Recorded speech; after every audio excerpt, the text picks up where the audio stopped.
তেতিয়াহ'লে জুবিনদাৰ এই মৃত্যু এক পাৰফেক্ট মাৰ্ডাৰ হয়, হত্যা হয়।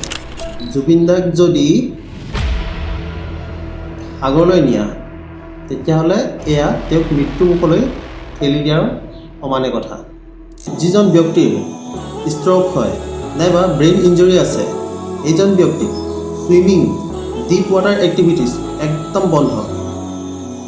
যিজন ব্যক্তিৰ ব্ৰেইন ইঞ্জুৰি আৰু ষ্ট্ৰ'ক থাকে, এইজন ব্যক্তিক সাঁতুৰিব দিয়া আৰু গভীৰ পানীত লৈ যোৱা একদম বিপদজনক, সেইকাৰণে বন্ধই হয়। হাই বিপি, যিসকল ব্যক্তিৰ হাই বিপি থাকে ইহঁতক ঠাণ্ডা পানীত কেতিয়াও নমাব নালাগে, আৰু য'ত নেকি পানীৰ সোঁত থাকে, শক্তিশালী সোঁত থাকে, সেই জেগাটো নিব নালাগে। এইটো সম্পূৰ্ণকৈ বিপদজনক হয়। আৰু যদি কিবা কাৰণত যাবলগীয়াও হয় তেতিয়াহ'লে নিউৰ'লজিষ্ট আৰু কাৰ্ডিঅ'লজিষ্টৰ পৰামৰ্শ অনুসৰিহে ষ্ট্ৰ'ক আৰু হাই বিপিৰ ব্যক্তিসকলক সম্পূৰ্ণ ছেফটি মেইনটেইন কৰি লৈ যাব লাগে। কাৰণ পানীত তেওঁলোকৰ চিজাৰৰ সমস্যাটো বৃদ্ধি পায়, বহুগুণে বৃদ্ধি পায়।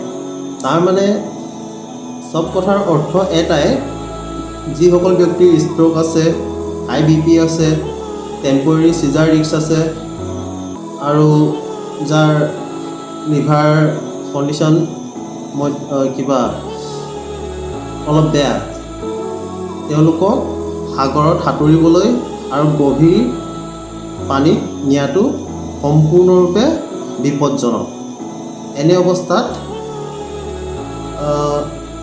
একেই ষ্ট্ৰ'ক হ'ব, আনকনচিয়াছনেছ হ'ব, কলেপছ হৈ যাব, ডুবি যাব। তাৰমানে এক প্ৰকাৰে ক'ব পাৰা, জুবিনদাক যদি